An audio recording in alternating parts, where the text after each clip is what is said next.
Mukarram Ustadz guru kita, kami persilakan alaihi falyatafaddal masykura.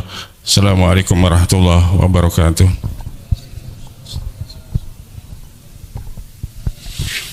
Assalamualaikum warahmatullahi wabarakatuh.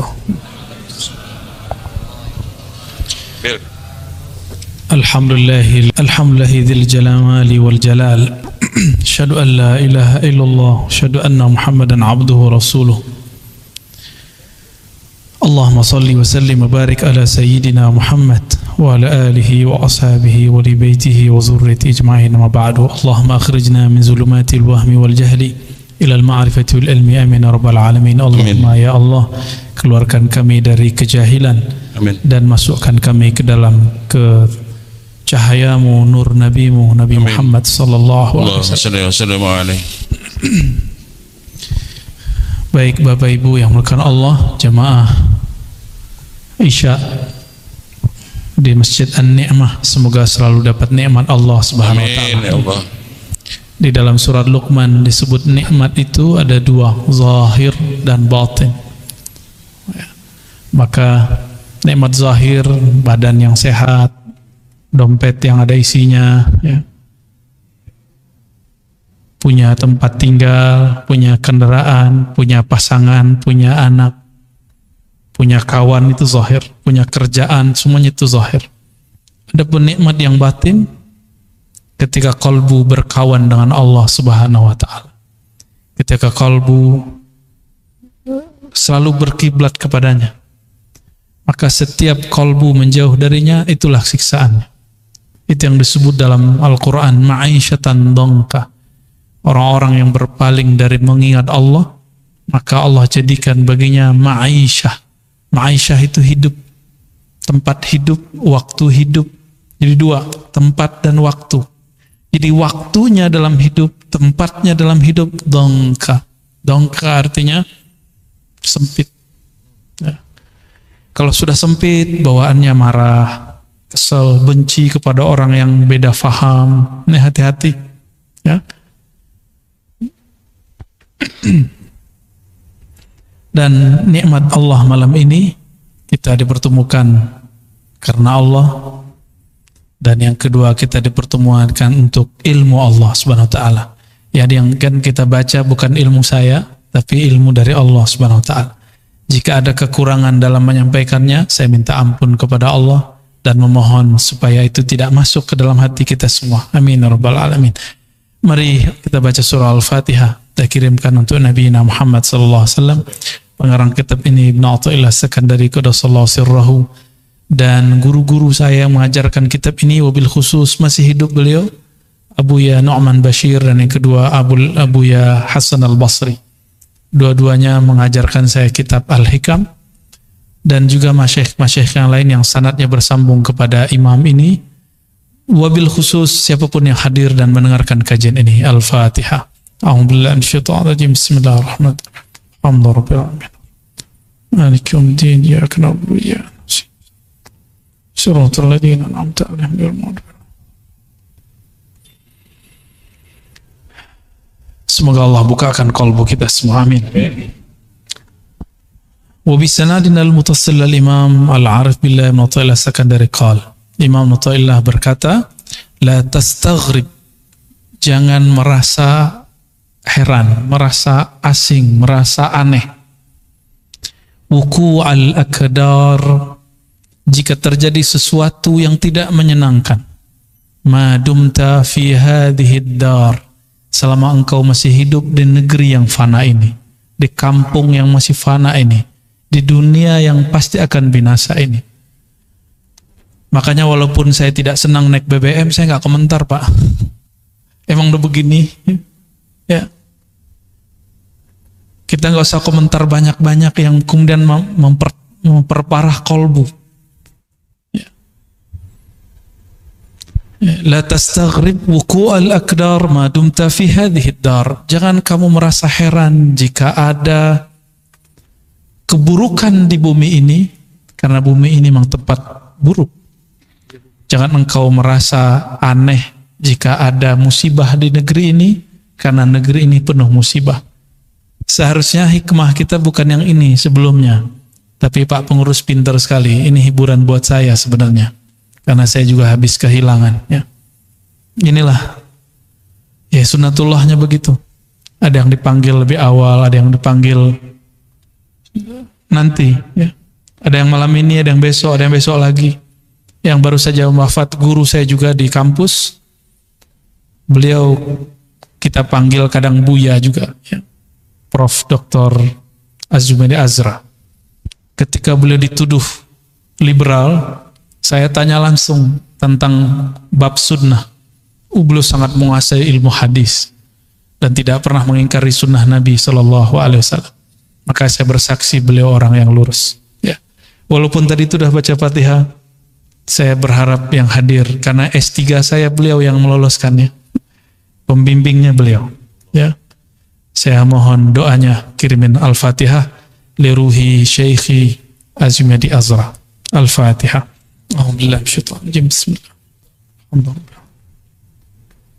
Ya kenapa ya Siratal ladzina an'amta 'alaihim ghairil maghdubi 'alaihim waladdallin. Amin. Mungkin ada yang bertanya, kok dikit-dikit Fatihah gitu ya. Fatihah itu disebut ummul kitab. Bahkan boleh disebut ummud da'awat, ummud doa. Induknya doa ada di situ semua. Karena induknya doa adalah Fatihah, maka disebutlah dalam bahasa ulama ahli qalbu, Fatihah itu sholawatullah. Salah satu sholawatnya Allah. Allah kalau memberi sholawat kepada hamba, bentuknya seperti kiriman ayat, kiriman ma'rifat, kiriman maghfirah. Dan di situ ada doa yang penting, iyyaka na'budu wa iyyaka nasta'in, ihdinas siratal mustaqim, dan di ujung yang paling dahsyat, ghairil maghdub, tidak dimurkai, waladhdallin, tidak sesat. Itu yang paling mahal.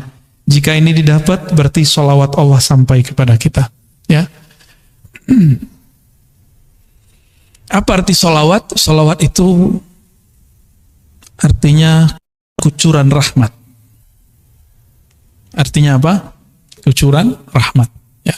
Maka kita beruntung diberikan Allah satu surat yang tidak pernah diturunkan kepada para nabi sebelum Nabi Muhammad sallallahu alaihi wasallam. Itulah suratul Fatihah. Jadi kita harus berbangga, apa-apa aja Fatihah aja. Mau ngapain Fatihah? Perasaan gak enak, Fatihain aja ya Allah. Kenapa jiwaku gelisah, pikiranku sempit, dadaku terasa tidak nyaman. Baca Fatihah. Biar tidak bergantung kepada doa-doa orang. Kadang kita bergantung dengan ruqyah, bergantung kepada doa ustadz, bergantung. Dan ini berbahaya. Berbahayanya membuat hati kita berkiblat kepada selain Allah Subhanahu wa ta'ala. Ya. Nah, kembali ke sini. Jadi kenapa di dunia ini ada kematian? Ya karena emang dunia ini tidak abadi. Apa kurang cukup bukti bahwa dunia ini tidak abadi dengan adanya orang lahir plus ada yang mati? Setiap detik itu ada yang mati dan setiap detik ada yang lahir. Begitulah terus. Dan beruntunglah orang yang lahirnya disambut dengan gembira dan wafatnya ya ditangisi oleh orang-orang yang ada di dunia. Ya. Tapi hati-hati juga. Salah satu bentuk riya tersembunyi, mati ingin dikunjungi, disolati banyak orang.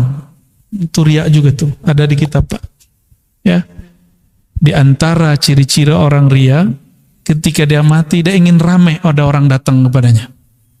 Nah. Tapi kita juga nggak minta ada orang sepi Pak. Urusan Allah aja itu ya, kita nggak usah kemudian memikirkan aneh-aneh. Baik. Jadi kenapa dunia ini ada yang nggak enak, ada perasaan yang nggak nyaman, ada musibah? Kenapa? Karena memang sifat aslinya dunia dua aja, taghayyur, berubah-ubah, wal fasad, dan rusak. Cuma itu sifat dunia. Berubah, dulu kita kecil, sekarang dewasa, ada yang dewasa, sekarang tua. Ya. Tahu-tahu udah ubanan Pak ya? Ya. Udah ubanan aja. Dulu wajahnya masih oke, sekarang udah mulai keriput. Ya. Uban saya banyak Pak. Umur saya belum sampai 40. Ya. Saya nggak tahu umur saya berapa ntar kan. Ya. Ini tanda bahwa dunia ini fitrahnya cuma dua aja. Apa tadi? Taghayyur, berubah. Yang kedua, fasad. Dia mesti begitu, nggak akan lebih dari itu. Ya. Semoga kita berubah dari tidak baik jadi baik. Ya. Dari gelap jadi cahaya, dari keras jadi lembut, dari tidak kenal Allah jadi kenal Allah Subhanahu wa taala. Ya. Fa innaha ma ubrizat illa ma huwa mustahiqqun wasfiha wa wajibun atiha. Boleh juga dibaca ma huwa mustahiqqun wasfuha wa wajibun na'tuha. Sesungguhnya dunia ma ubrizat, tidaklah dikeluarkan darinya, tidaklah dimunculkan. Baraza itu beda dengan kharaja. Kalau kharaja keluar, biasa kita keluar gitu ya. Kalau baraza itu keluar artinya ditampakkan. Fa innaha ma ubrizat ma barazat. Bisa begitu, sesungguhnya dunia itu tidaklah menampakkan illa ma huwa, kecuali yang mana mustahiqqu wasfiha, yang pantas menjadi sifatnya. Tadi sifatnya taghayyur wal fasad, berubah dan rusak. Wa wajibun atiha, dan yang wajib baginya, yaitu kehancuran ya. Jadi dunia memang harus hancur. Dunia itu semua. Jadi jangan bayangkan, kita bayang dunia itu kan gunung, bukit, tanah. Enggak, tubuh. Bukan hanya itu, ada dunia kerja. Ada orang masuk kerja, ada dipecat. Ada orang masuk kerja, ada yang kemudian naik, ada yang ganti jabatan. Ada orang keasikan di jabatannya, berarti dia lupa dengan sifat dunia. Bahwa dunia jabatan itu bagian dari dunia, dan sifatnya pasti berubah. Kita nggak boleh kemudian nyaman di situ, nggak boleh nyaman di situ. Para selebritis, para ustadz yang masyhur, mungkin dia dipuja, diikuti, ada followernya, dia harus siap nanti ada orang membencinya, ya. Sama ya. Dia harus siap jika nanti tidak ada viewernya. Karena sekarang artis itu masuk ke YouTube ya. Dulu diremehkan YouTube. Sekarang tidak. Tapi banyak orang berangan-angan ingin terkenal, ingin dipuja, dia lupa kalau orang dipuja pasti dicaci maki. Kalau orang dicinta pasti dibenci. Itu yang mereka lupa. Ini yang terjadi di negara-negara yang batinnya sudah mulai kosong dari dunia spiritual. Kita sering dengar dunia-dunia K-pop ya. Kasihan, itu setiap hari hampir ada yang bunuh diri. Padahal wajahnya cantik, habis oplas ya. Ya antum bilang oplas, ketemu ngelirik juga kok. Jujur aja lah ya. Kita kan kulitnya so mateng, mereka bening-bening. Orang-orang seperti kita suka yang putih-putih. Dan itu tabiat, masuk ke sisi manusiawi. Walaupun kita tahu dia operasi, orang lihat juga. Nah, dunia begitu, udah tahu busuk, orang datangi juga. Udah tahu dia bukan asli, disukai juga. Begitulah dunia. Ya, maka apabila satu lukisan dipuji, maka yang terpuji sebenarnya siapa? Yang melukis satu lukisannya. Sebenarnya pelukisnya. Jika antum dipuji orang karena ilmunya oke, wajahnya bagus, kerjaannya oke, sebenarnya yang dipuji adalah Allah yang mengilhami itu semua. Allah yang memberi itu semua. Baru antum boleh terima pujian. Ini kata Imam Nuthailah Sekandari. Kamu tidak boleh terima pujian kecuali kamu melihat yang dipuji adalah Allah. Kalau enggak mending menghilang. Ya. Maka saya turunkan dari situ, jika kita tangan kita dicium tangan sama orang, ya, kita nggak boleh merasa kita yang mulia, tapi kita merasa ini perintah Allah, saling menghormati. Jika mereka ingin ngambil berkat dari guru, kita dianggap guru misalnya, atau kita orang tua. Ini kan yang tua-tua kalau anak-anak pada salam kan tangannya digini ya, nih salim gitu ya, nggak masalah, mengajari mereka. Ya, tapi jangan merasa berhak dicium tangannya. Itu aja bedanya ya.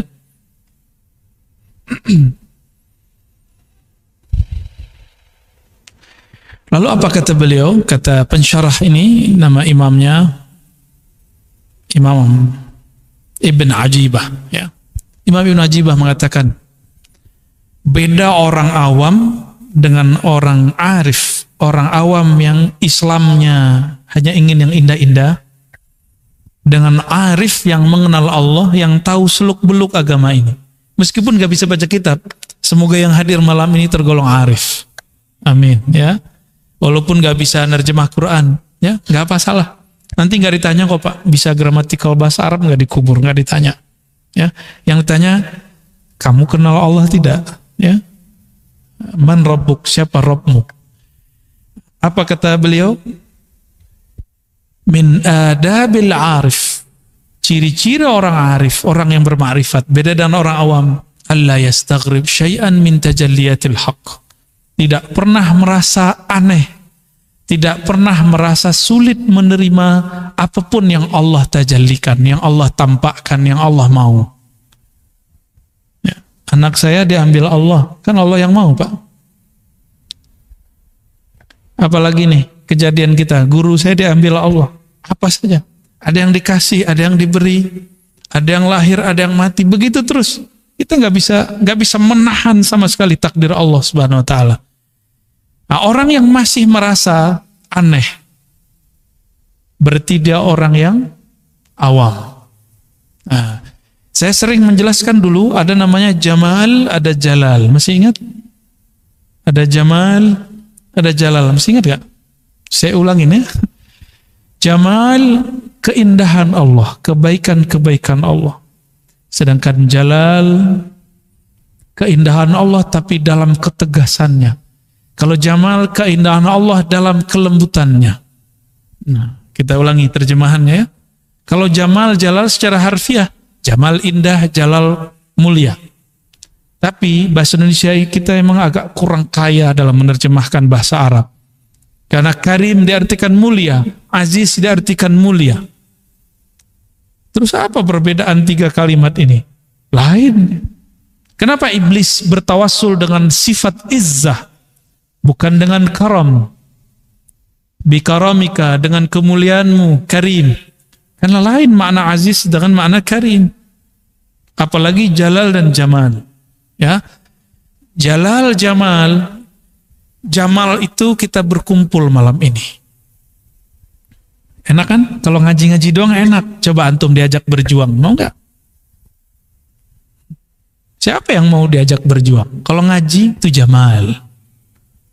Diajak berjuang, bikin pesantren, bikin pergerakan dakwah. Siapa yang mau pahit-pahitan begitu? Ya.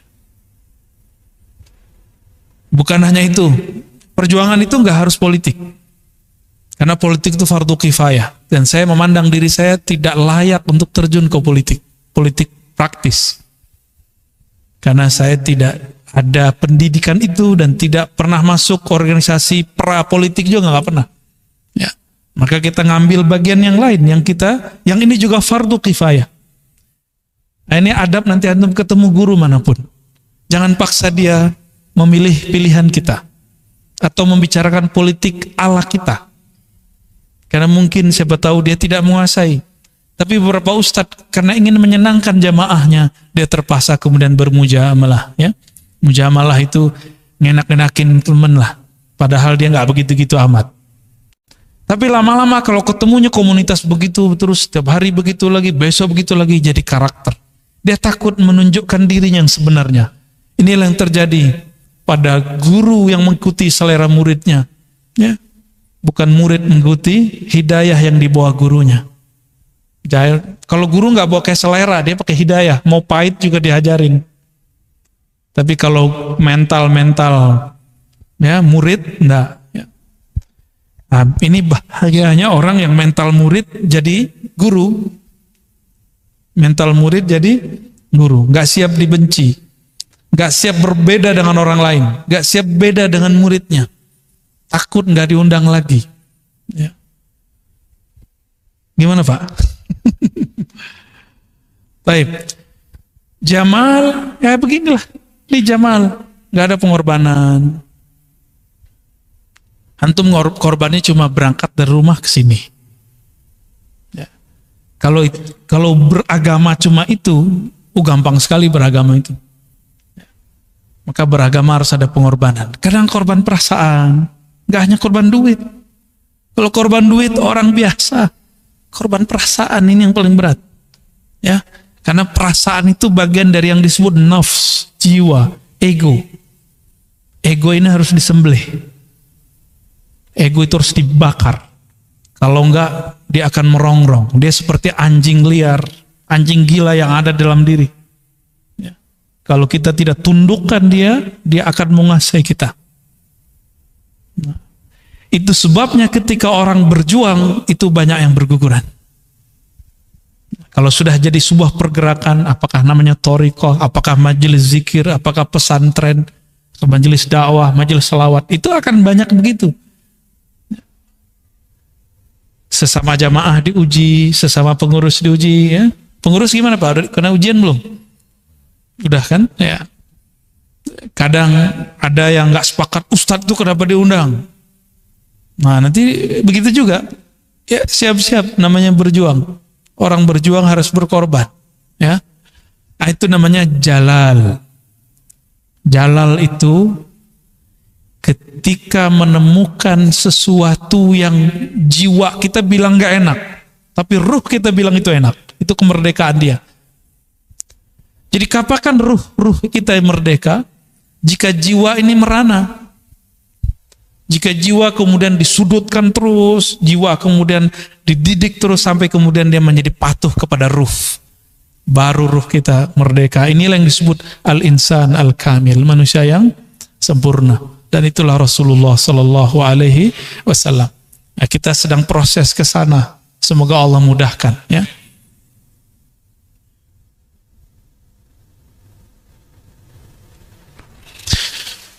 Jadi kalau jamal apa tadi? Keindahan Allah dalam kelembutannya, takdir-takdir yang indah. Ya. Menikah itu takdir yang indah. Benar. Ya. Tapi hidup seret, takdirnya indah gak? Enggak indah. Katanya dulu susah senang mau bersama, ya. Giliran susah. Nah, maka siapa yang sedang mengalami itu, ingat-ingat. Ya. Apa saja. Menikah itu jamal. Ketika konflik terjadi itu namanya jalal. Ya, kita nikmati itu, jalani semampu kita. Ya. Ada yang jomblo nggak ngerti ya. Ya. Parente ngerti jom ya. Insyaallah.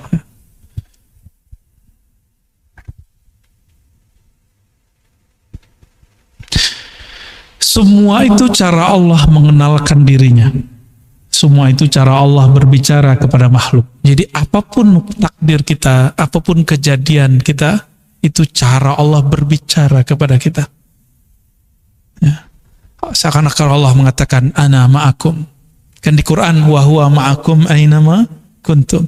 Aku bersamamu, dia bersamamu dimanapun kamu berada, kapanpun kamu berada. Jadi saat senang jangan lupa, saat susah jangan lupa juga. Ya. Ada yang ngomong begini, saya sudah sholat, sudah zikir, sudah tahajud, sudah haji, sudah umroh, sudah bangun ini, sudah bantu ini, sudah ngaji, kenapa saya masih kena sakit ya? Hati-hati ngomong begitu. Ya. Tubuh ini fitrahnya nanti sakit, mau apa aja. Hatta dokter nggak bisa menahan penyakit jika tubuh dalam dirinya, nggak akan bisa. Ustadz ahli ruqyah kalau mengtakdirnya sudah kena sakit juga, sama aja. Ya, ada orang paling ajaib nyembuhin orang, saya udah ketemu. Tapi dia sakit juga, dan sakitnya hampir semua penyakit yang orang diobati ada di dia. Ujiannya lebih berat. Ya. Kenapa? Dia dipuji, bisa mencabut penyakit orang. Ternyata bukan dia cabut, dia isep. Masuk ke badannya semua. Ya.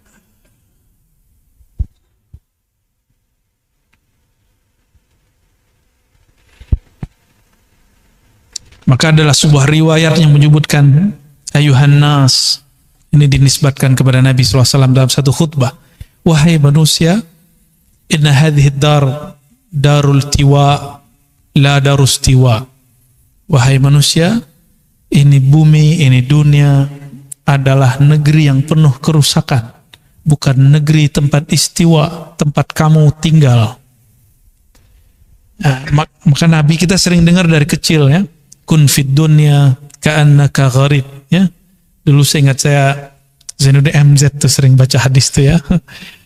Jadilah engkau di dunia hidup seperti gharib. Apa arti gharib?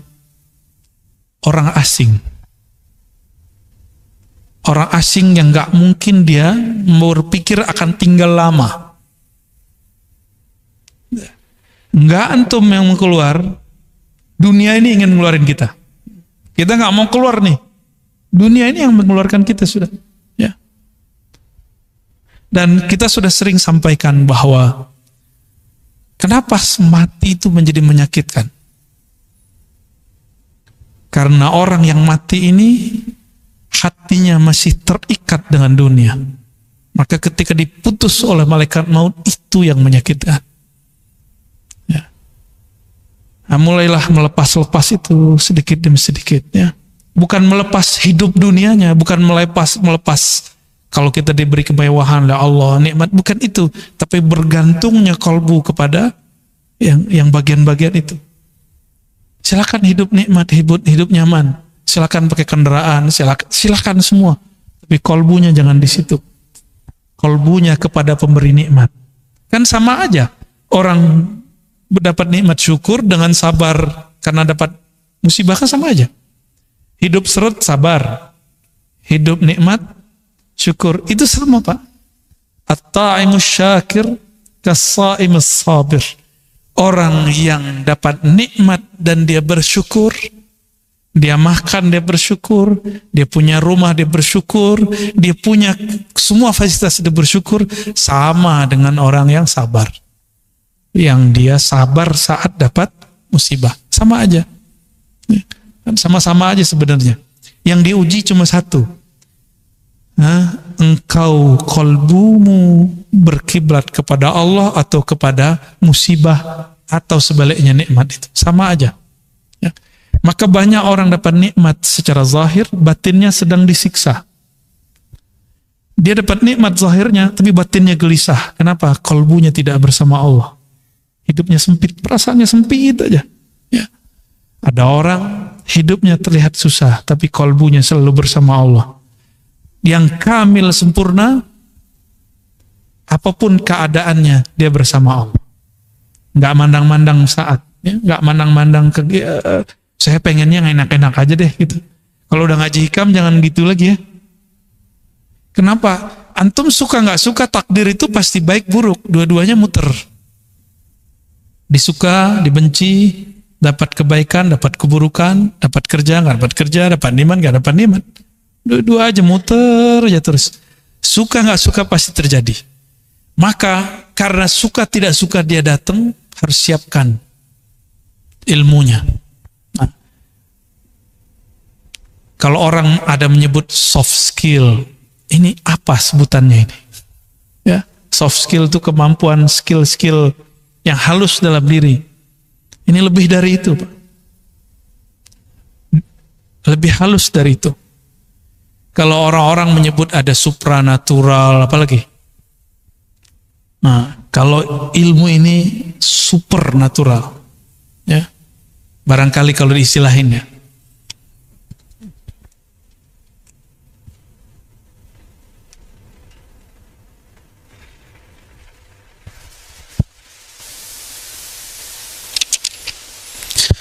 Ini saya berbicara sebagai seorang guru, karena saya seorang guru.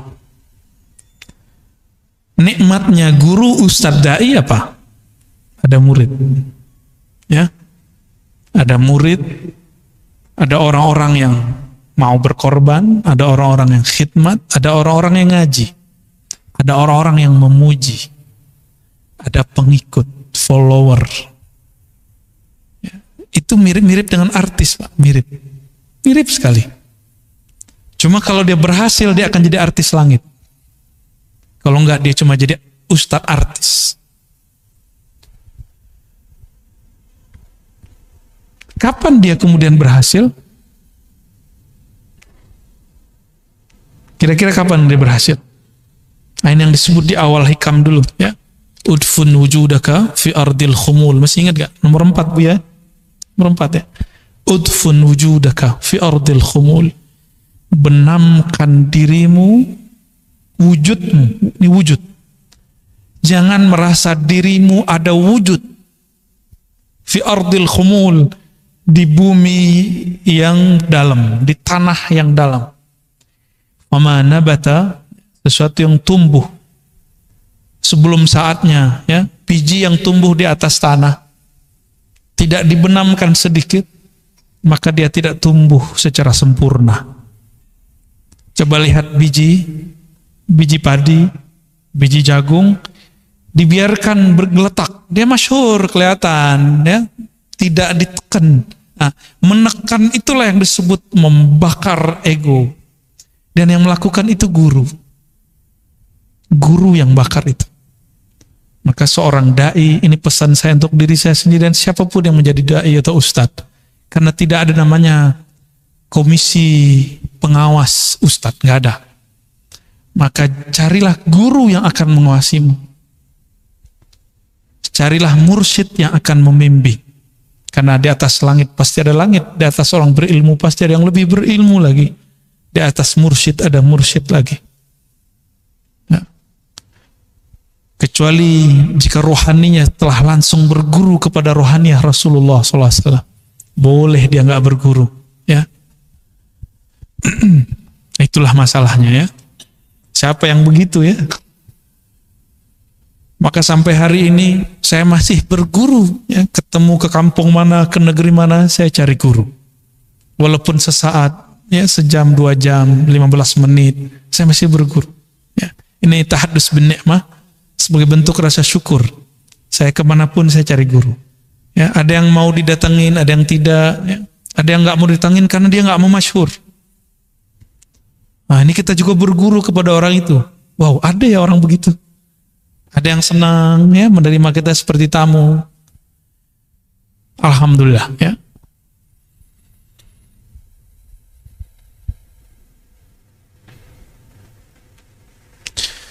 Ini diulang lagi oleh beliau di belakang sini. Amma in kunta la ta'rifuhu illa fil jamal fahadha huwa maqamul awam. Jika engkau hanya mau kenal Allah dalam keadaan senang saja, berarti engkau masihlah orang awam. Selama-lamanya jadi orang awam. Rohaninya nggak naik-naik. Maunya cuma dapat nikmat, nggak mau diuji. Ya. Dan saya sudah berkali-kali juga memberikan analog. Kalau kita sekolah, nama kita nggak ada di daftar ujian, kita marah apa enggak? Dan kenapa orang-orang tidak marah sekarang jika dia tidak diuji? Seharusnya dia bersyukur dengan ujian, apapun ujiannya. Diuji kawan, diuji teman, diuji guru. Pada hakikatnya bukan mereka yang menguji adalah Allah Subhanahu wa ta'ala, ya.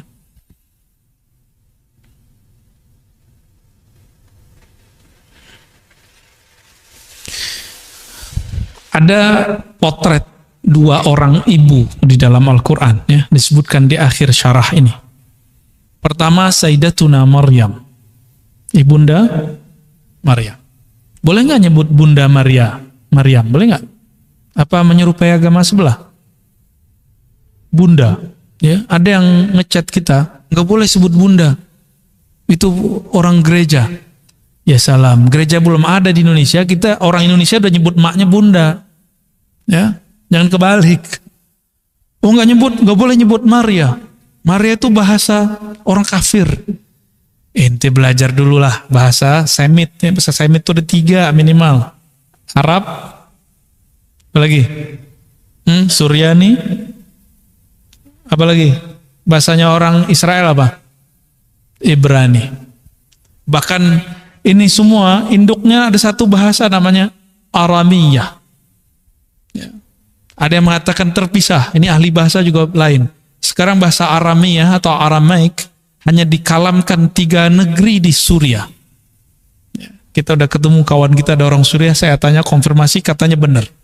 Hanya 3 kampung Tapi nggak usah khawatir, Indonesia ini negara paling banyak bahasanya sedunia. Baru Papua Nugini. Papua Nugini itu beda kampung sama kayak Papua, beda kelurahan sudah beda bahasa, Pak. Maka di sana orang lebih banyak berbahasa Indonesia daripada berbahasa kampungnya, karena beda kelurahan, beda kecamatan sudah lain bahasa. Ya.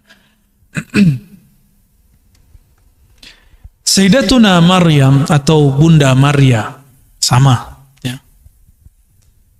Beliau ini ketika dikabarkan dapat anak tapi nggak ada lakinya, nggak ada bapaknya, cuma nanya doang. Saya kan tidak pernah disentuh laki-laki, menikah tidak pernah, disentuh nggak pernah. Mana mungkin saya bisa punya anak? Itu aja protesnya.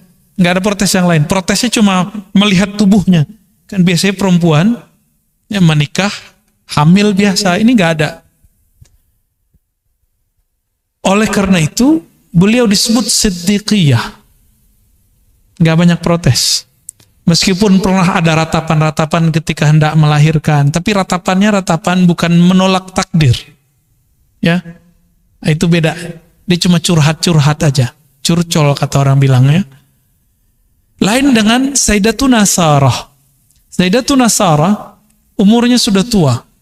Mungkin 60 atau 70, lalu hamil. Dikabarkan hamil. Dia kemudian merasa aneh. Masa sih? Sampai pukul mukanya. Nggak mungkin, ini kabar nggak benar. Itu ungkapan bahasa Arab mubalaghah. Ya. Maka Sayyidatuna Sarah disifatkan dengan sifat yang lain, tapi bukan Siddiqiyah. Siddiqiyah itu ma'rifat Sayyidatuna Maryam, ma'rifat Sayyiduna Abu Bakar As-Siddiq, menerima apa adanya. Itu dia. Ya. Nggak banyak tanya kalau Siddiqiyah. Ya. Makanya orang belajar ilmu ma'rifat kebanyakan bukan Siddiqiyah, tapi kebanyakan ilmu Sayyidina Ali, karena pakai pertanyaan lebih banyak. Kalau Sayyidina Abu Bakar nggak ada bertanya banyak. Pertanyaan 1-2 selesai. Ya.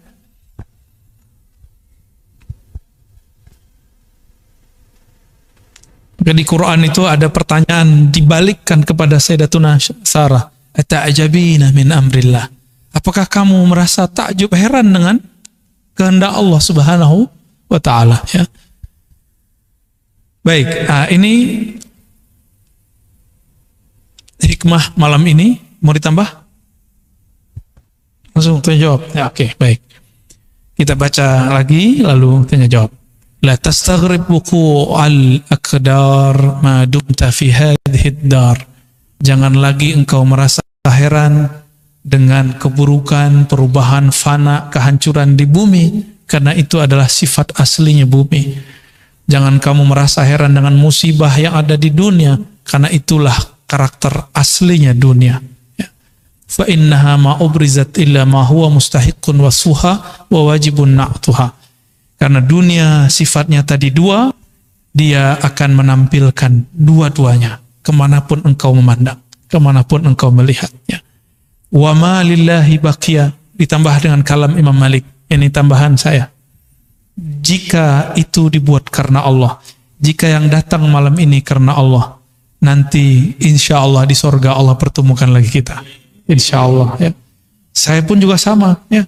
Mungkin saya niatnya nggak benar, bapak aja yang ngumpul, nanti gurunya yang lain. Tapi saya juga berdoa, ya Allah, luruskan niatku, ya, kuatkan batinku. Ya.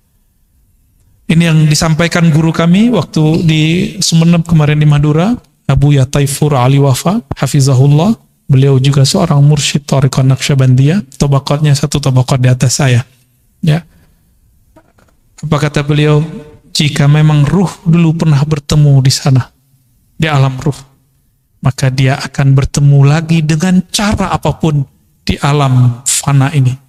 Nanti juga akan bertemu lagi di masa mendatang di alam yang lain. Walaupun sukunya lain, walaupun sipitnya lain, ya, jenggotnya lain, ya, ompongnya lain, kulitnya lain, nggak ada masalah. Apapun karakternya, apapun suku bangsanya, mau dia di ujung dunia, kalau dulu di dalam ruh pernah bertemu, apapun metodenya, dia akan dipertemukan kembali oleh Allah SWT. Semoga ini bentuk reuni kita. Ya, amin ya rabbal alamin. Wassallallahu ala nabiyina Muhammad. Fadhal. Silakan kepada Bapak Ibu yang mau bertanya, nanti sebutkan namanya. Sebelumnya Buya, ini ada pesan dari jamaah, karena sekarang zamannya digital, kita bisa mengaji lewat YouTube atau streaming dari siaran-siaran langsung. Namun ada sesuatu yang membuat kita kadang-kadang seperti yang diutarakan jamaah tidak khusyuk mendengarkan seperti yang sekarang kita lakukan. Apakah di zaman Rasulullah seperti yang kita lakukan ini seperti halaqah? Apakah ada hadis yang mengatakan bahwa kalau kita seperti halaqah ini ada malaikat-malaikat yang membentangkan sayapnya, dan itulah sebabnya tidak khusyuk? Ada jamaah menanyakan kalau kita mendengarkan pengajian itu melalui YouTube atau kajian-kajian yang lainnya. Tanya. Tergantung niat, Bang. Mau hadir nggak hadir, Bapak hadir nggak tulus. Kadang ada orang yang dia jauh tapi dia tulus.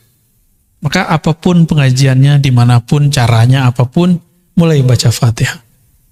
Jadi walaupun nonton YouTube, baca Fatihah untuk si ininya.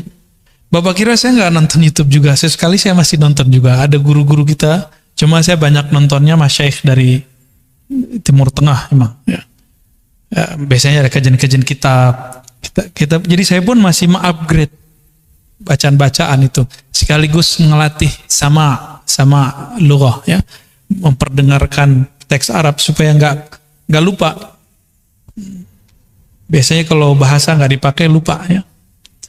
Jadi boleh mendengarkan lewat sosial media, tapi di channel yang kita kenal itu jujur. Nah, ini pesan dari Syekh Ali Jum'ah. Ya, boleh mendengarkan dari sosial media, tapi dengan syarat itu otoritatif. Itu kalau bahasa sananya, ya. Silakan, nggak masalah. Kan nggak mungkin juga datang semua, nggak muat juga di Pak Anima, Pak. Yang saya takutkan satu di Anima itu aja, jalannya sempit Pak masuk sini. Ya, ya, fadhal. Ada lagi, Pak Yudi?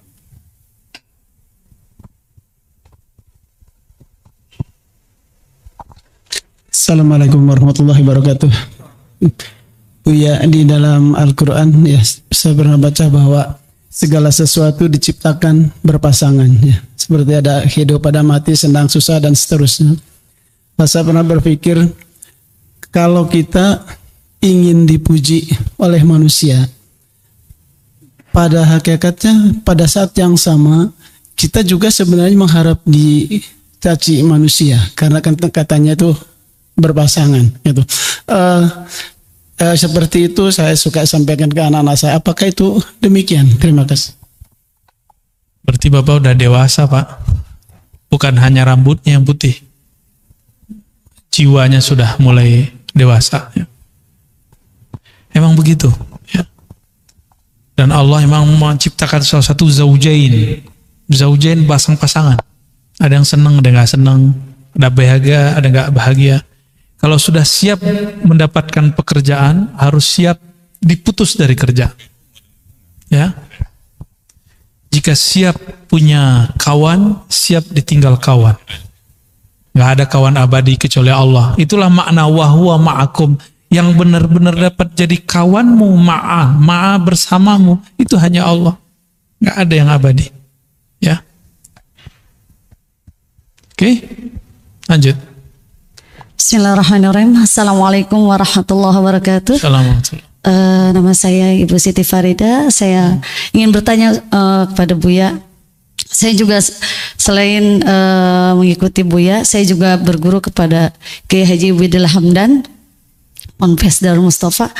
Beliau mengajarkan semacam kayak la ilaha illallah, ketika setelah itu Allahu, apakah itu termasuk saya diajarkan sudah Baik. Iya, seperti itu Buya. Dan ada lagi dua, maaf ya Buya, dua.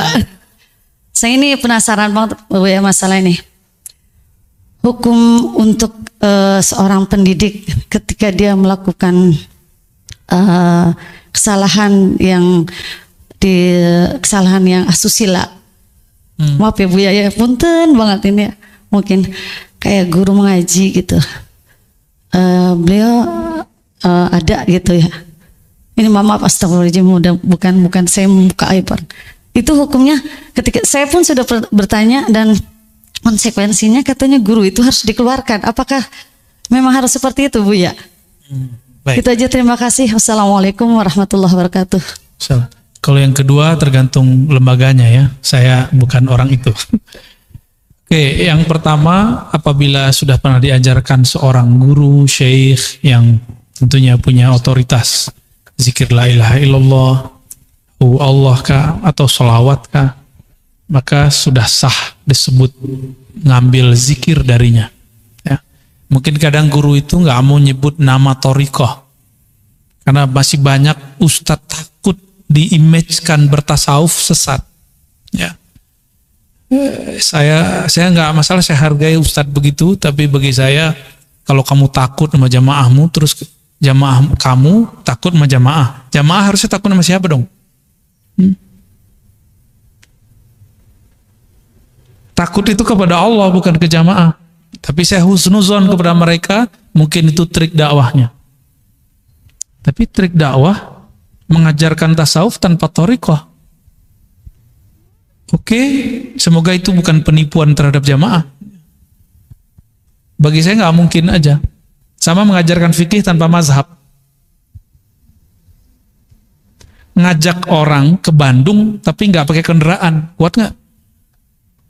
Ya, itulah sebabnya ada satu tempat, saya nggak usah sebut namanya, sudah puluhan tahun belajar tasawuf pakai kitab, tapi tidak ada thariqahnya. Jamaahnya nggak merasakan apa-apa, hanya teori kebaikan kolbu, teori zikir, tapi tidak tahu praktek zikir.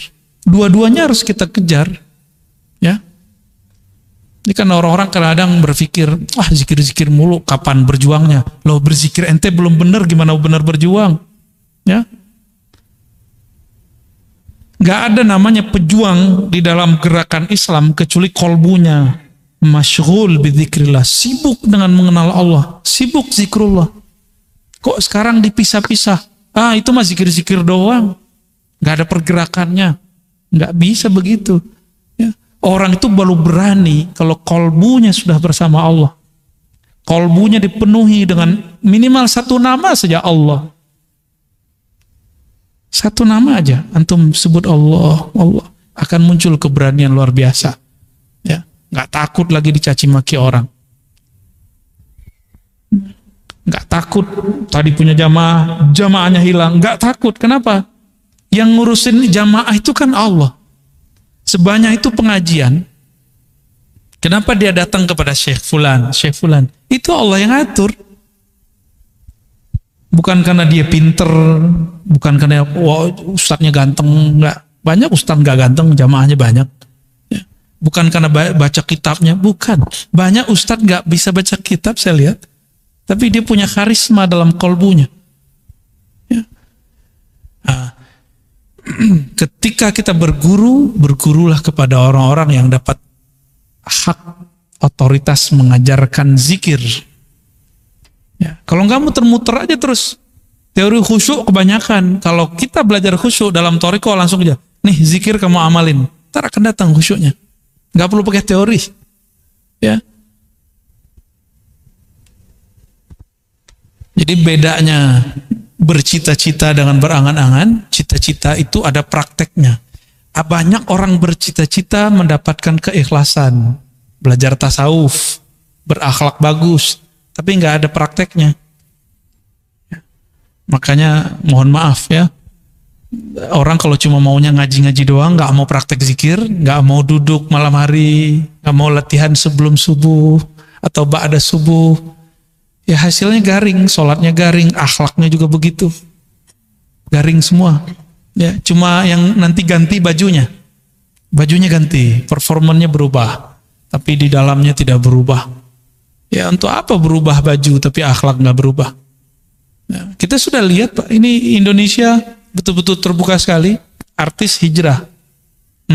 Perhatiin, artis hijrah, mu'alaf hijrah. Oke, dia hijrah, bajunya ganti. Tapi karena banyak diminta ceramah, dia lupa berguru. Walhasil, dia kemudian menjadi guru pada dia belum matang.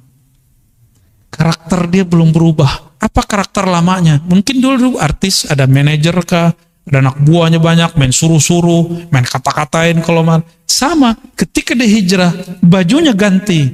Tapi sekarang dia punya mainan baru, ngata-ngatain orang pakai dalil. Itu terjadi sudah, ya. Padahal coba dia ingat-ingat ketika dia di posisi orang yang dia kata-katain itu. Gak bisa dikatain pedalil, ya. Ini maka saya mengajak kalau hijrah itu yang kafah juga, ya, zahir batin, ya. Dan jangan jadi guru sebelum diizinkan guru, bukan jamaah yang izinin. Nah, inilah kelebihan sanad dalam Islam. Meskipun tidak ada namanya lembaga pengawas ustadz, tapi ada namanya ijazah kemursyidan, ijazah riwayat. Nah, tapi ini dua hal yang berbeda. Ada orang ahli ijazah riwayat, dia bukan mursyid. Ada orang nggak punya banyak riwayat, tapi dia mursyid. Nah, ini lebih afdal, karena dia dididik langsung sama gurunya. Nah, tapi jangan heran nanti orang ahli riwayat nih ngomentarin ahli ijazah sanad yang berkemursyid, ya nggak ngaruh. Mau 1000 sanadnya, dia tetap bukan mursyid. Orang ini yang ijazah riwayah ini, ya. Nah, ijazah tarbiyah namanya, itu baru seorang mursyid hakiki. Kira-kira begitu. Ya, semoga guru ibu termasuk bagian itu, amalkan apa yang diajarkannya, dan saya sampaikan kemanapun, dimanapun ada mursyid di kota kita, kita berguru kepadanya. Istikharah aja. Jangan berguru karena kemudian dia masyhur. Jangan berguru karena orang rame di situ. Tapi berguru karena istisyarah dan istikharah. Istisyarah minta isyarat kepada para masyayikh, kemudian istikharah minta dipilihkan oleh Allah Subhanahu wa taala, ya. Wallahu a'lam bishawab. Ada lagi? Oke. Baik, Assalamualaikum warahmatullahi wabarakatuh. Assalamualaikum. Buya mohon maaf, saya mohon izin, saya pernah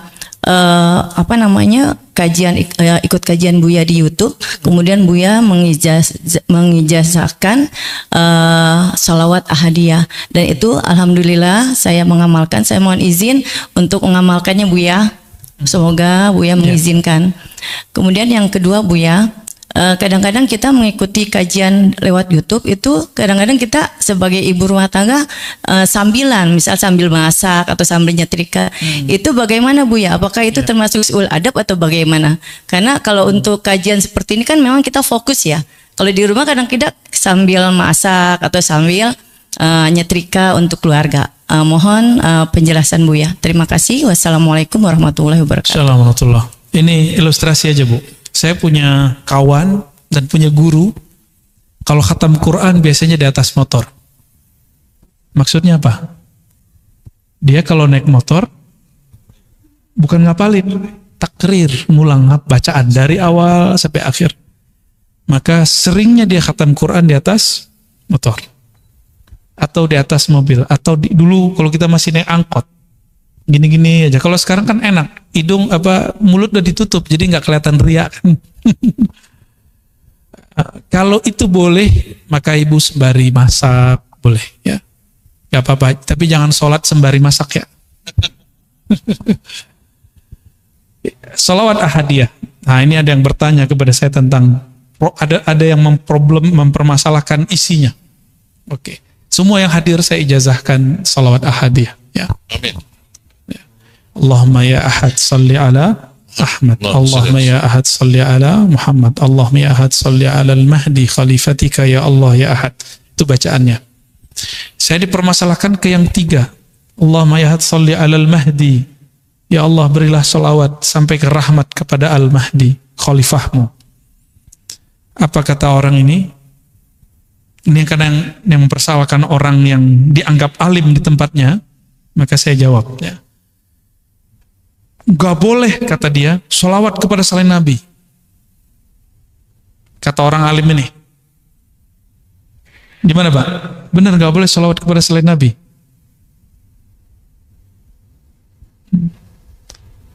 Boleh nggak sholawat kepada selain Nabi Sallallahu Alaihi Wasallam? Boleh. Tapi antum nggak hafal dalilnya kan? Aneh hafal dalilnya, alhamdulillah. Satu kali Nabi Sallallahu Alaihi Wasallam lagi jadi beliau ini direktur zakat juga. Ini Rasulullah ini mix ilmunya banyak, kolbunya terluas. Beliau jadi direktur zakat, mengajari panitia zakat bagaimana cara menerima zakat.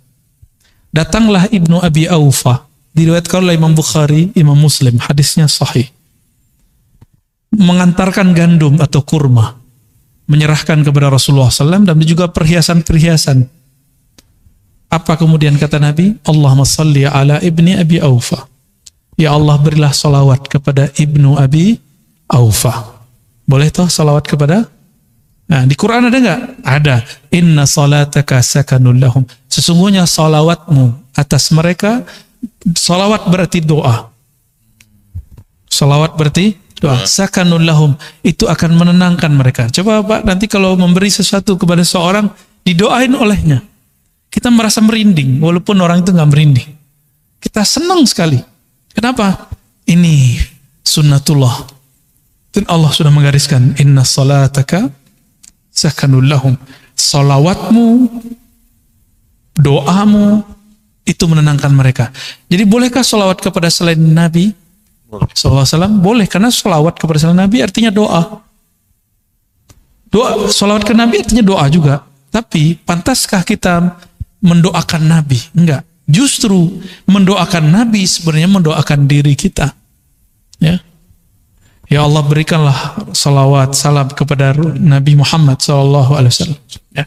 Kalau orang lama, orang Palembang, orang Banjar, ya, dulu mereka membahas Nur Muhammad SAW. Di dalam diri kita ada Nur Nabi Muhammad SAW. Jika kita bersalawat kepada Nabi, maka Nur di sini tambah besar. Itu yang disebut engkau bersalawat kepadanya sekali. Allah besarkan nurmu 10 kali. Itu maknanya. Sallallahu alaika asyara marrat. Allah bersalawat kepadamu 10 kali. Gitu, ya. Jadi kalau ada yang bertanya mengenai ini, apakah boleh? Boleh, ya. Bahkan dianjurkan. Ya.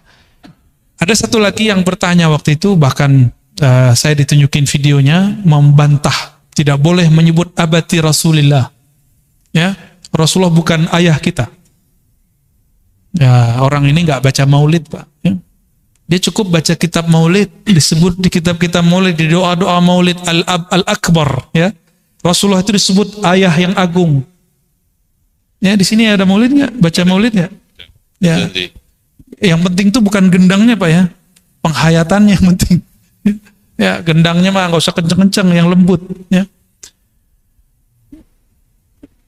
Rasulullah disebut al-ab al-akbar. Ya.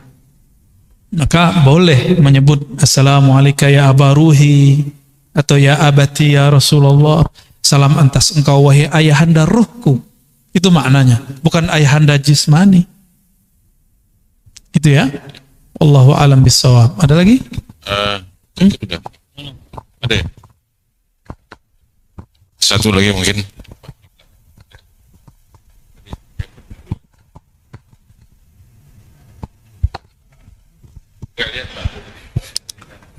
Assalamualaikum warahmatullahi wabarakatuh. Saya cuma mau menanyakan sedikit aja Pak Ustadz mengenai sholawat Bani Hasim yang pernah saya dapat dan diajarkan oleh Kiai Haji Ahmad Sohibul Wafa Tajul Arifin bin Nur Muhammad Abah Anom. Mohon penjelasannya. Terima kasih. Assalamualaikum warahmatullahi wabarakatuh. Assalamualaikum. Sholawat Bani Hashim salah satu sholawat yang diamalkan ulama-ulama besar. Ya, Pak. Silakan diamalkan ya.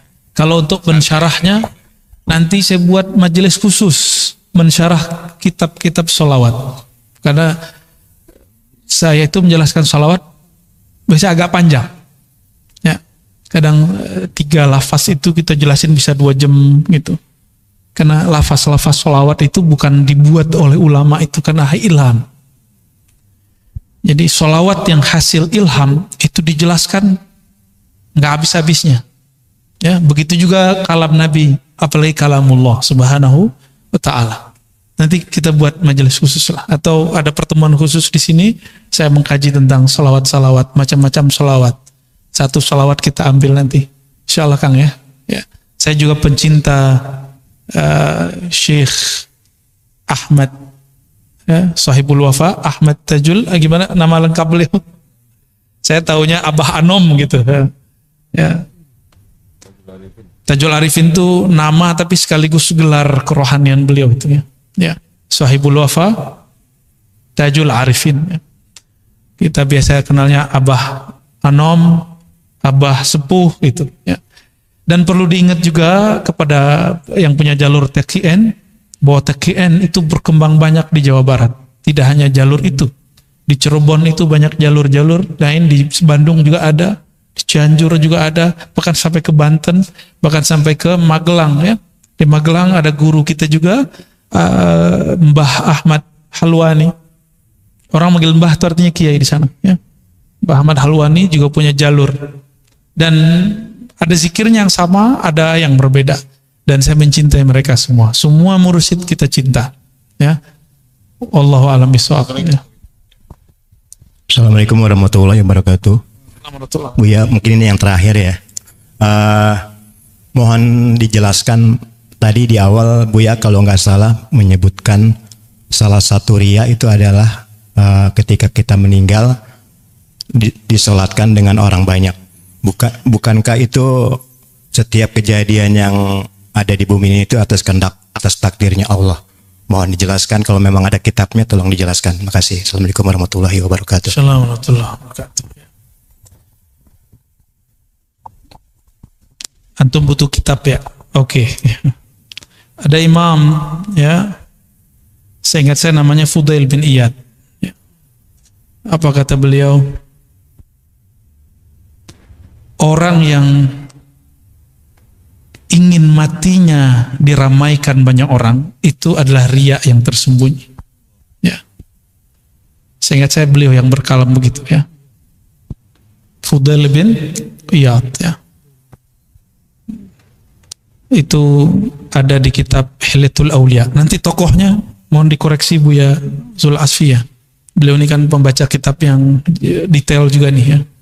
Tapi yang saya ingat beliau pernah berkalam seperti itu. Imam Fudail bin Iyad. Fudail bin Iyad ini guru daripada Imam Ma'ruf Al-Qarhi.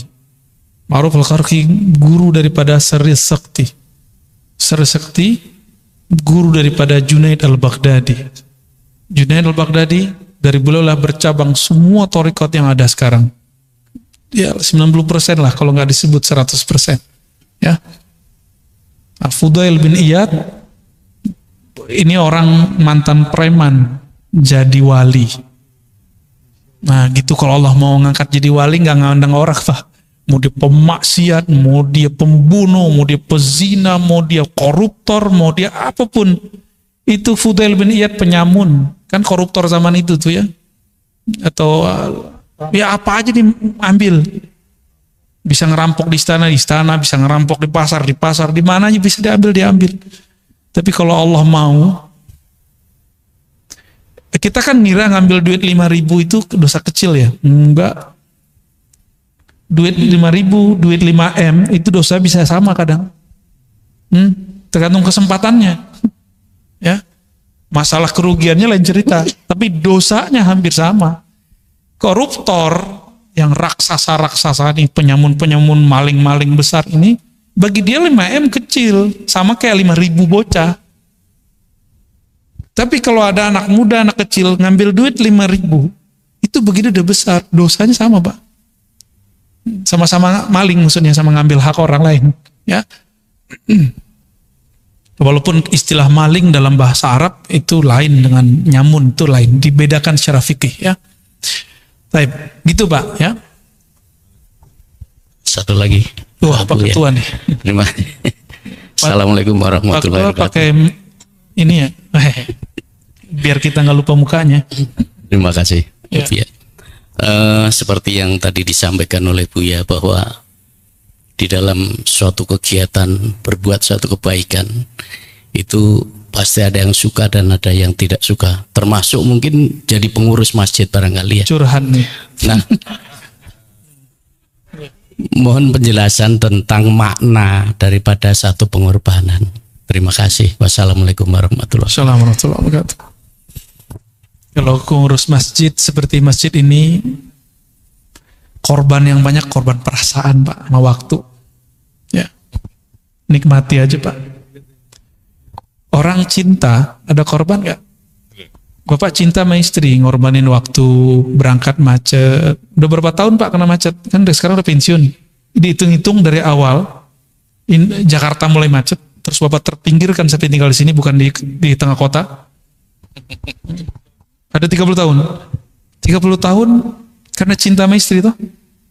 Cinta sama anak-anak. Kok kita mau menghabiskan waktu mulai dari jam 6 berangkat, pulang jam 6. 12 jam loh kita untuk dunia. Kita nggak adil loh Pak dengan Allah. Untuk diri kita nggak adil.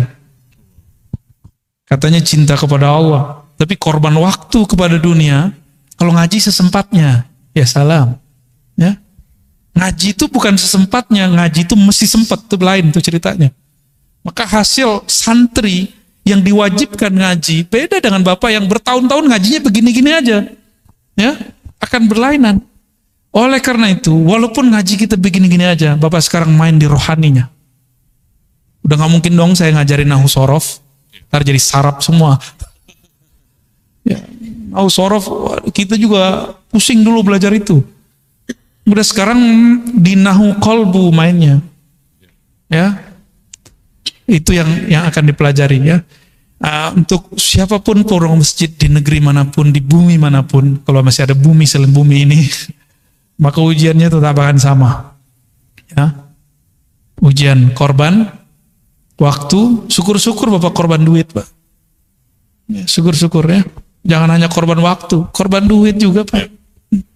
Dan gak usah bilang-bilang sama orang, itu baru namanya cinta. Baru namanya ikhlas. Ya. Ciri-ciri orang yang tulus, dia tidak pernah mengingat jasanya. Maka siapapun yang bangun masjid ini, yayasan ini jangan pernah ngomong lagi. Ini kalau bukan karena gua nih, ini masjid gak jadi. Ya musyrik secara halus sekali itu. Syirik khafi. Yang mengizinkan masjid dibangun kan Allah, bukan kita. Memang kita siapanya? Saya udah dengar di banyak masjid. Ini alhamdulillah nih ketuanya agak waras nih. Biasanya banyak yang datang begitu Pak, tiba-tiba datang. Kalau bukan karena gua nih ngajarin ini masjid nih Buya. Terus kenapa? Kita tanya balik. Dia bingung juga ya. Sama apapun bapak pergerakannya nanti buat pesantren. Ini ada pesantren katanya tahfiz ya, masih jalan. Atau buat apa ya? Buat kegiatan apa? Mau jadi panitia apapun, ada pergerakan dakwah apapun, jangan pernah ngomong begitu. Ya, min alamatil ikhlas nisyanu ma badal. Ya, di antara orang-orang yang ikhlas, dia lupa apa yang telah dia curahkan. Gitu. Guru juga harus begitu. Ya, nah ini juga ujian buat saya sebagai guru. Ya. Nanti saya ketemu ada murid, misalnya nggak beradab misalnya, saya nggak boleh baper Pak. Walaupun nafsiyah saya akan baper, secara ego saya akan baper, tapi nggak boleh dibiarin lama-lama itu. Ya, harus dihilangin, diobatin. Imam Ghazali saking hibur dirinya, ada muridnya dulu berguru lama, habis itu pindah ngaji ke tempat yang lain, jelek-jelekin dia. Apa kata Imam Ghazali?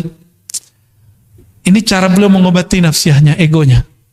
Seharusnya kan dia bilang pengkhianat gitu kan, benar nggak? Itu normal Pak, seorang guru yang normal. Tapi Imam Ghazali di atas normal. Apa kata beliau? Alhamdulillah, bebanku berkurang, tugasku menjadi ringan. Sekarang tugasku diambil sebagian oleh kawanku. Padahal itu musuhnya dia. Orang itu jelek-jelekin dia. Ya, saya lagi belajar itu ke Imam Ghazali. Ya, walaupun secara fisik beliau sudah mati, tapi akhlaknya masih kita temui di guru-guru kita. Ya, masih kita temui di buku-bukunya dan guru-guru kita. Jadi buku ini tanpa ada guru yang mencontohkannya, kita buta. Nggak tahu gimana cara menerapkan teorinya. Ada guru kita gitu Pak, murid kita, ini si Anu sudah keluar, alhamdulillah. Si Anu udah pindah nggak ngaji lagi, alhamdulillah. Ya, matanya sih berlinang. Ya. Alhamdulillah semua ada guru itu. Hatinya sebenarnya sedih. Sedih kenapa? Dia menangisi dirinya. Dirinya yang tidak sempurna. Dia tidak menangisi si santri yang keluar itu. Ya. Kira-kira gitu Pak ya. Ya, ini pengurus ini. Ya, semoga nanti berkorban duit juga Pak ya. Apa aja tadi? Waktu, tenaga. Yang 3 aja Pak, nggak usah banyak-banyak. Yang saya sebut tadi, waktu, perasaan. Perasaan itu disebut ego. Perasaan yang disebut kita ego. Ya. Semoga yang hadir malam ini, saya apalagi yang mengajarkan kitab ini, Allah obati kalbunya. Amin. Allah berikan kemakrifatan di dalam Amin, jiwanya, ya Allah. sehingga menyaksikan jamal dan jalal Allah betul-betul sempurna. Allahumma rahmanir-rahim ya karim ya azim.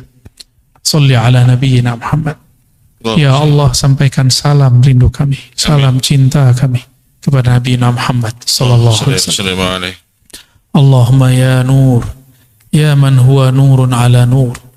Ya Allah yang memiliki cahaya, terangi kalbu kami yang gelap. Amin. Allahumma ya alim, Allahumma ya alim, ya alim. Ya Allah yang maha berpengetahuan, berikan ilmu pengetahuan ke dalam kalbu kami. Amin. Allahumma ya alim, ya aliman bidhati sudur. Ya Allah yang maha mengetahui aib-aib kami. Amin. Faghfirna wastur auratina. Ampuni semua dosa-dosa kami. Amin. Dosa mata, dosa telinga, dosa lisan, dosa tangan, kaki, kemaluan, dosa kolbu, dosa perasaan, dosa ego, dosa sombong, dosa iri hati, dengki, dosa lalai mengingat Engkau, dosa merasa diri ini sempurna dan merasa diri ini baik. Allahumma ya Allah, ampuni dosa yang tampak ataupun yang tidak tampak ini. Amin. Di hadapan-Mu, dalam pandangan-Mu, semuanya sangatlah jelas. Allahumma ya Allah, ya azim, ya azim. Meskipun amal kami sedikit, cinta kami tidaklah banyak, tapi dengan kebesaran-Mu, fa'azim mahabbatana ilaika wa ila rasulik. Amin. Besarkanlah cinta kami kepada Engkau. Amin. Dan juga kepada kekasih-Mu Nabi Muhammad